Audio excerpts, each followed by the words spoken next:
Olá e bem-vindo. Neste vídeo mostrarei como você pode escanear códigos QR e códigos de barras usando a webcam do seu ASUS ExpertBook. Então, tudo o que você precisa fazer primeiro é abrir sua câmera. E aqui você encontrará a opção de código QR. Deveria estar bem aqui. Agora você só precisa segurar seu código QR para a própria câmera.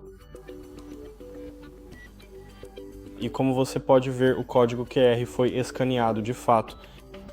E agora podemos abri-lo. E funciona. Então, se você gostou deste vídeo e o considera útil, deixe um like, inscreva-se e obrigado por assistir.